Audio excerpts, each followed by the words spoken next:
Alright guys, welcome back to the channel. I apologize in advance if there's any wind noise in the microphone. There is quite a bit of wind out today. But anyways, I wanted to make this video because this is my newest automotive purchase. This is a green 1998 Honda Accord LX. Now, my longtime viewers might be a little bit confused in that I already had one of these. Same color, same trim, same everything. It's the exact same car. I still do have it, but this car I bought for a reason that I will get into in just a second. But anyways, I bought this car on Craigslist yesterday, and I'm going to go through kind of how the last 2 days have gone with it. But first of all, I guess I'll just reveal it real quick. The reason I bought this car is because it is a 5-speed manual. So this car is going to be the donor car for my Blue Ones manual swap, which is going to be happening within the next 6 months or so, I'm hoping, because I need help from a friend. But anyways, that is the reason I bought this car. It is going to be the donor car for that. And I just noticed the lights are on, so let me go ahead and turn those off real quick before we kill our battery. Anyways, I bought this car on Craigslist yesterday for $1,200. So here in California, that's a pretty good deal for a running car. As you might be able to tell, it's not perfect cosmetically, but again, I bought it mainly for the drivetrain. I'm just going to be taking the transmission out of it, so not the engine, just the transmission and the associated linkages and the wiring harnesses and whatever.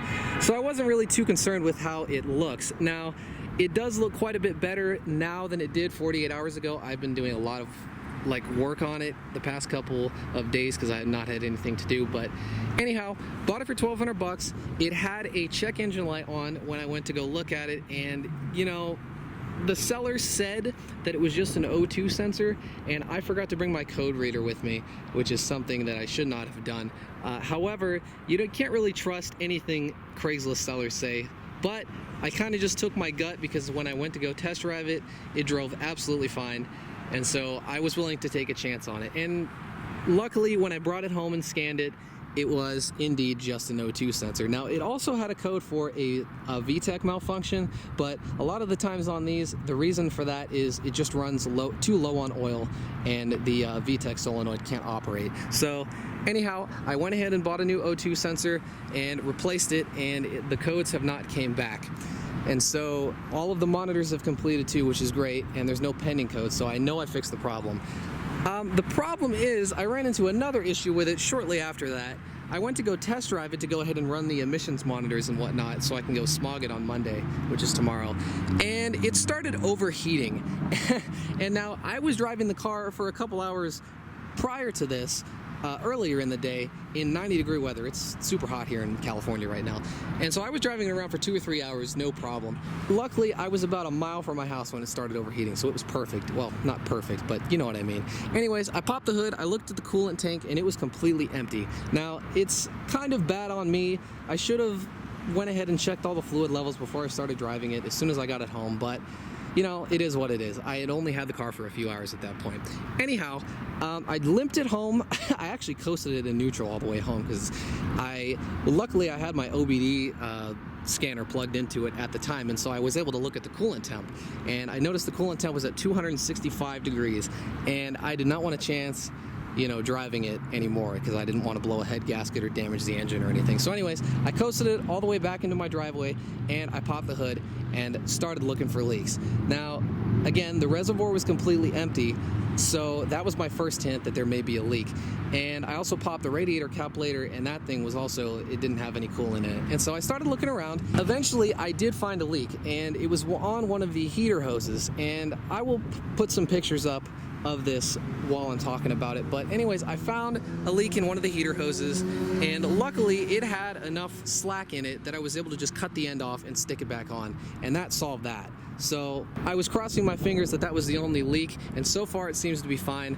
I put that back on. You know, I looked at everything else. I couldn't find any more leaks. I filled it up with coolant, burnt the cooling system last night, and I've been driving it around, and it's been totally fine. I plugged my scanner back into it, made sure that the coolant temperature is okay, and it's hovering right around 190 to 200, which is perfect. So that problem, I believe, is solved. So I'm glad that those things, I guess, popped up the first day, because now it seems to be mechanically sound. There are some other things I'll go through in a second, but yeah, so I think that mechanically this thing is okay now, which is good. And today I actually focused on the cosmetic parts of it. Now, I'll go ahead and walk around to the front here, and you might be able to tell that it's a little bit dented up. It's got a few dents and scratches, and it ain't perfect, but the guy said a truck backed into it, so that's why the hood's fucked up. But anyhow, my first order of business today, I wanted to restore the headlights, and so I did. As you might be able to tell, they look pretty nice, especially this one. This one is a little bit clearer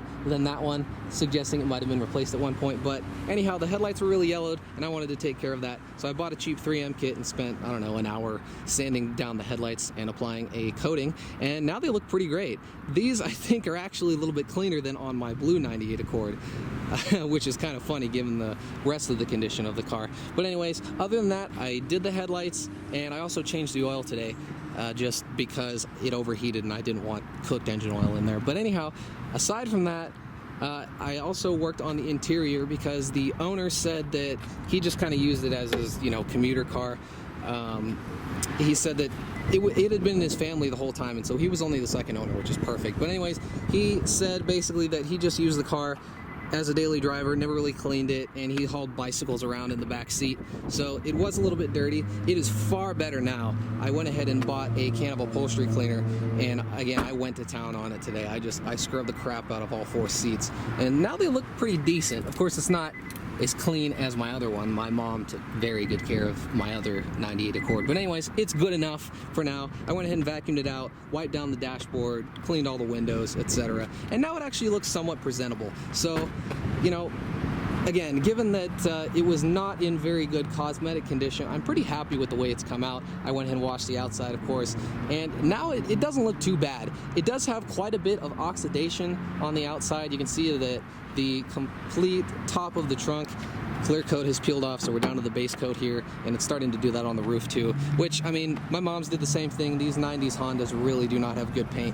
I'm not going to worry about any of that because I don't need any of the body panels off this car. So I washed it and cleaned the interior and the headlights and everything, and that is how it's going to stay. And there's dings and dents, little dings and dents you might expect on a 20-year-old car, which is fine. So it's to the point where I can drive it and not feel disgusting about it, because like I said, it was very dirty. Anyways, let's go ahead and pop the hood, take a look at that stuff real quick, and then I'll probably go on a little test drive with you guys. Let me go ahead and pop the hood so we can take a look inside there, because I have done quite a few things underneath there. Let me go ahead and pop the hood real quick. Alright, so we're inside. And like I said, it's pretty much the same thing other than being a 5-speed manual. It does have a couple of options that mine does not. Namely, it has ABS and rear disc brakes. I have not decided if I'm going to try to incorporate that into the transmission swap yet. So I don't know. We'll see how far we get with it when the time comes. But it also has a sunroof, which is something that mine doesn't have either. So that's nice. But anyways, at a basic level, it's the exact same thing. This is an F23A1, sorry. Makes about 120 horsepower. Again, exact same engine in mine. And I've already done a couple of videos on this. But you can see right there is our brand new Bosch O2 sensor. That's the one that needed replaced. Luckily, it was the upstream one, so it was super easy to get to. The air conditioning does not work. That's another thing that was wrong with the car, despite it being stupid hot outside and it being kind of annoying to drive this car around in this heat. I'm not going to fix it because, again, I'm not planning on keeping this car long term. The timing belt was done about 100,000 miles ago. It has 223,000 on it now. So it is due for a timing belt change, and I'm not going to worry about it. I'm just going to limp it along for the next few months or however long I have the car till the swap is completed, and then the plan is we're going to try to take the automatic out of mine and put it in here. Now, obviously, we're going to change all the wiring harness and the ECU and everything, so theoretically, if we have enough time, we should be able to complete that. But, we'll see how that goes. Other than that, it has, I believe, what looks like the original starter. I don't know if it's original, but it is a Honda starter. So I was going to replace this because we do need the 5-speed starter for the swap, but I may end up rebuilding this one because it's a quality Denso starter. I mean, it still works just fine, but I don't want to put used components in the other one. But other than that, let's check the coolant reservoir. Okay, cool. I had to topped this off a couple of times when I burnt the cooling system afterwards, but now it appears to be good. As far as new parts goes, we have a brand new battery, which is great. Of course, it's just an AutoZone ValueCraft one, but it is a brand new battery nonetheless, so that is nice to see. This car also does have 2 brand new axles in it. I found a receipt for that in the door, and when I did the oil change today, I looked underneath it, and sure enough, it has 2 brand new axles in it. Now, it does have some shake at first gear at low speeds, so I don't know. Well, it's first and second, but anyways, it's like between like 5 and 15 miles an hour. Now, my other one does this too, and we do need the manual axle for the swap and the half shaft, so I'm not really sure if I'm going to try to buy another axle to eliminate that vibration or not. We'll see how it goes. I think that's it for new stuff. Oh, also, it does have fairly new tires on it. We are looking at Michelin Defenders. These are the same, these are 185s actually, but it's very similar size to my old ones, or to the other car, and yeah, these are sweet. Okay, they're actually X2 or AS, not Defenders, but nice Michelin tires, and they are the end of 2018, so they're only about a year old, and they have plenty of meat on them, so that was nice to see. Got brand new tires. The brake pads in the front look almost new. The ones in the rear are almost metal to metal, so I'm probably just going to go on Rock Auto and get a very cheap pad set and just pad slap it for now, just so it doesn't destroy the rotor, and I can have some fun driving it, because I am. So anyways, that's about it for under the hood. Again, I just changed the oil today, and it seems to be okay. I went ahead and wiped down the valve cover, because again, it was pretty dirty in here. I think what I'm probably going to do before I do the swap is get this thing steam cleaned, just so we don't have to be taking apart greasy, grimy, oily crap. Now, of course, it does have a couple of oil leaks. The distributor is leaking, which is a super common problem on these cars. My other one is too, and I believe the oil pan might be seeping, but it's also possible that the oil is just coming out from the distributor and dripping to the bottom of the transmission. That heater hose down there is the one that I'm talking about. It actually goes over here and goes under the Dizzy. You should have already seen pictures of that once I edit this, so should be okay there. But as far as mechanicals, that is about all I can think of. So let's go ahead and I believe, yeah, let's go inside the interior. All right, so we're back in the interior. Sorry about the shadowing, that's just kind of how the sun is, but yeah, again, it's not quite as clean as mine. My mom took excellent care of my other one, but this one's a little bit more worn. You can see the steering wheel is kind of worn down a little bit, and like I said, it was pretty disgusting in here. Not like in a gross way, but it just had, everything was dirty and stained. But like I said, I fixed that. If I go ahead and take a seat here, you can see that, again, it's not too bad in here. I wiped, well, let's get rid of that. Wipe down the dashboards and everything, the gauge cluster and whatnot. We do have to swap the gauge clusters because it's just simpler that way. And so I'll probably take the lens off my other one because it is mint condition, whereas this one isn't. But yeah, other than that, everything cleaned up decently well. I mean, here is the center console, if my camera will adjust its white balance. But yeah, everything cleaned up pretty well. The shifter is, of course, a little worn, but it's 20 years old, so no big deal there. It is a little bit more dirty down here in the cup holder, and this thingy is broken, so I'm hoping we can take this cup holder assembly off of the center console, because we are going to need this for the transmission swap. It does have a tape player, which is cool. Now, mine originally did too, but it didn't have a CD player, so this one is a little bit fancier than the one I have, but I don't think it's different enough to make a huge difference in when we swap it. At least that's my hope. Other than that, like I said, mentioned, the air conditioning doesn't work. It probably has a leak somewhere. I'm not gonna invest in fixing it, but it does suck to be driving around in this hot weather with the no air conditioning, but it is what it is. I'm just using a tape adapter to play some tunes in the meantime. I think that is about it. I'll go ahead and do one more exterior walk around before we end this video, and then we will go ahead and take it on a little test drive, because I need to drive home anyways. So yeah, again, here's the side that I pointed at for 3 minutes. Go ahead and do a quick little walk around. Again, pretty much the same. It does have a pinstripe, which is whatever. I'm not really into those, but yeah, it does have alloy wheels too. Mine originally had steelies, but obviously I've changed those out by now. Big old dent in the trunk. It is what it is. But yeah, pretty nice looking car, especially for $1,200. I think that, you know, you could make an argument that the cosmetic condition of this thing is really not great, but for $1,200, I don't think it's that bad. So we'll walk around again, and especially with the headlights being restored, I think that just makes it look quite a bit better, even if, you know, again, the whole front end is screwed up because it was backed into. But anyways, I think we're ready to go ahead and do a test drive. So I'm gonna go ahead and try to rig the camera up in the headrest, and we'll go ahead and drive it, and I'll show you how it drives. All right, guys, that is about the best I can do as far as the camera goes, but hopefully it stays put while we do this. But anyways, let me go ahead and start her up. Like I may have mentioned before, we are sitting at 223,000 miles. That is about 5,000 less than my other one, so a negligible amount. So it shouldn't be an issue regarding, you know, odometer discrepancy and whatnot. Yeah, I guess we can just go ahead and start driving. It is super hot in here, but I'm gonna keep the windows up so we don't have any noise. But we'll go ahead and take off. Now again, the reason I bought this car is for the swap, and the transmission was #1 on the it has to work list. So I'm very pleased to report that I've been driving this car around for quite a while, and the transmission shifts beautifully. There's absolutely nothing wrong with it. No gear grinding, no weird synchro issues. It shifts perfectly into every gear, no problem. So I'm extremely happy about that. And so I've just been having a lot of fun driving this car because I haven't had a manual car in a couple of years, and I missed it. I'm not gonna lie. So it is what it is. But again, like I said, I can't get the swap done right away because I'm relying on a friend, and of course because of the whole Corona thing, he can't get here right away, and so we're gonna try and shoot for maybe a few months from now. We're thinking like end of this year or early next year to do it.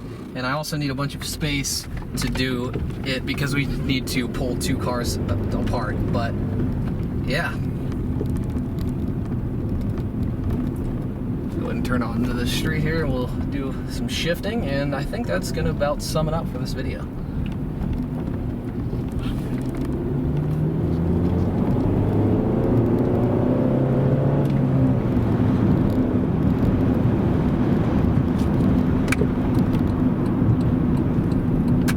Get on the freeway.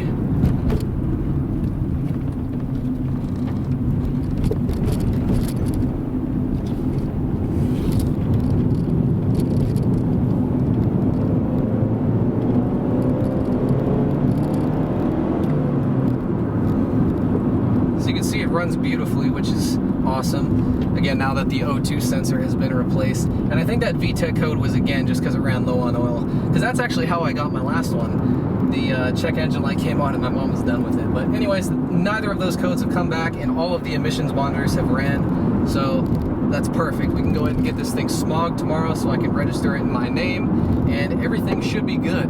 So yeah, I am extremely happy with this purchase. And even though I am not going to be keeping this car long term like my other one, I think I am going to miss it a little, because now that I've put some love and TLC into it, it's actually not bad. But you know, it is what it is. Going to 5th here. Shifts beautifully into every gear, and I can rev match down, you know, through every gear totally fine. We go down to 3rd, and it's awesome. I forgot how nice specifically these 90s Honda transmissions are. The new ones, they're still good, but there is something about the 90s bolt action that Honda puts in here. It's awesome. I love driving this thing. It's great.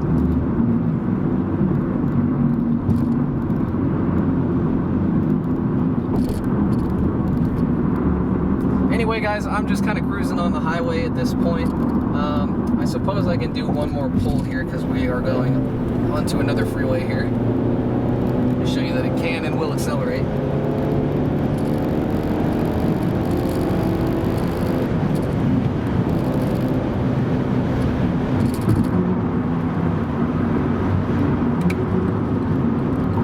So yeah, anyways, guys, I think that's gonna pretty much wrap up the video. I don't really have anything else to say about the car. There will be more content coming concerning this car and my other 98 Accord, but it might be a few months away because we're not actually starting the transmission swap until then. So for now, I'm just going to drive this car the way it is and enjoy it. And yeah, so that's pretty much it. That's my new 98 Honda Accord again.